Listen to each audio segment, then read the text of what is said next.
My name's Jean, and for my keyword video project, I would like to unpack some of the problems with the concept of passing. To understand the idea of passing, we should probably start with a working definition.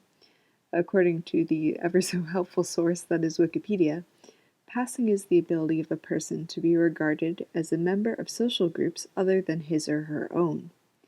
This can apply to a lot of different aspects of identity. Someone could pass as a member of different race, ethnicity, religion, social class, gender, sexuality, age group, disability status, the list goes on. In the context of this course, what we're interested in particularly is passing in relation to gender. How does passing work? Well, according to the infinite number of websites and articles describing the so-called secrets of passing, some key things to think about include: what does your hair look like? Got any facial hair? Wearing any makeup? What about your clothes, your shoes? How big are your feet, your hands? How are your hips, your waist, your shoulders, your arms? Adam's apple, hairline, height, weight, walk, voice, body language? Somehow, all of these little details sum together to create some overall you who can go out onto the street and be recognized reliably by anyone who walks by as a boy or as a girl. Well, that's the theory anyway. So what's the problem here? Well, first off, the term passing. This is a verb. It is something a person does. When a person puts on certain clothes, appears a certain way, goes out in public, whether they pass as a certain gender or not is entirely their own responsibility. As Julia Serrano points out in her book Whipping Girl, there is a huge problem with this dynamic. After all, what's really happening here? We have our person A who identifies and presents a certain way. Then we have the rest of the population who looks at person A and decides if their identity and their presentation fit. These people are the active participants in the scenario, yet by using the description of passing, all responsibility for and the consequences that follow from that judgment lands on the person being judged.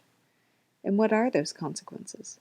If a person's identity and presentation match sufficiently, they are declared to be passing, and are given access to at least some of the same privileges of the cisgender population. Serrano describes how being cisgender, or being accepted as cisgender, makes it infinitely easier to gain employment and housing, to be taken seriously in our personal, social, and political endeavors, and to be able to walk down the street without being harassed or assaulted.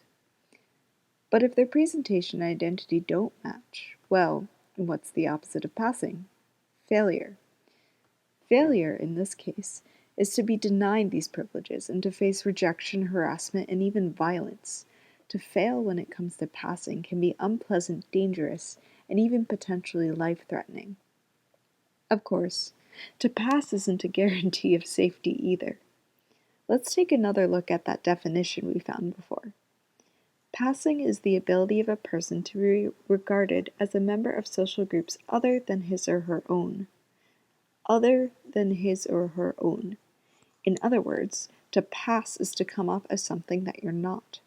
So written directly into the definition of passing is this idea that even if you identify as a man or woman, even if you look, walk, talk, dress, act, and are able to reliably pass as a man or woman, unless your identity lines up with your so-called real gender, that identity is nothing but a construction, a lie.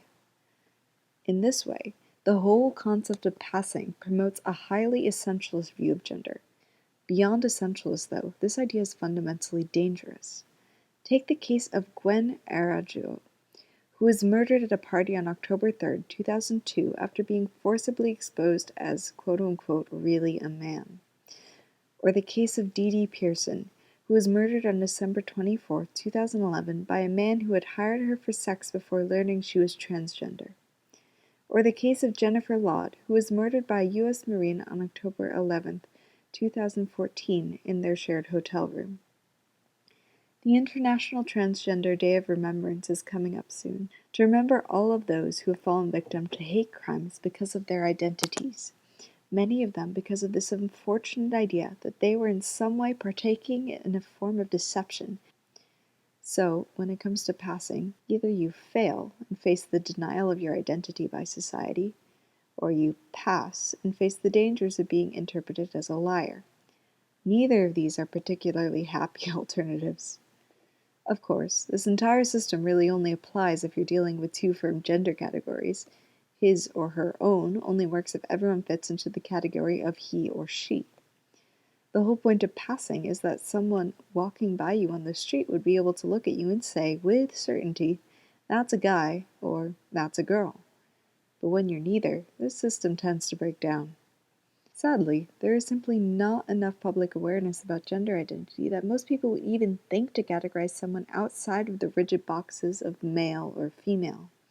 As such, anyone whose presentation and/or identity fall outside of classical notions of gender face high levels of erasure and harassment, and it becomes impossible for anyone who identifies as non-binary to pass at all.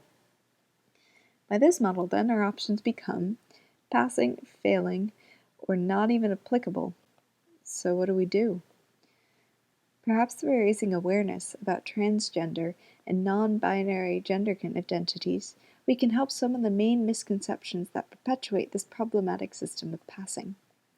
1. Passing is a form of gender policing performed by the public, not by the person whose gender is being policed. 2. Transgender people are not lying about their real gender because their gender identity is their real gender.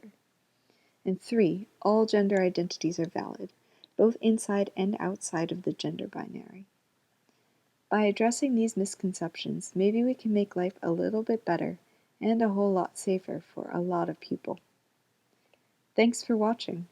My name is Jean, and today I was talking about the keyword passing. Feel free to continue the conversation by replying to this video or making one of your own.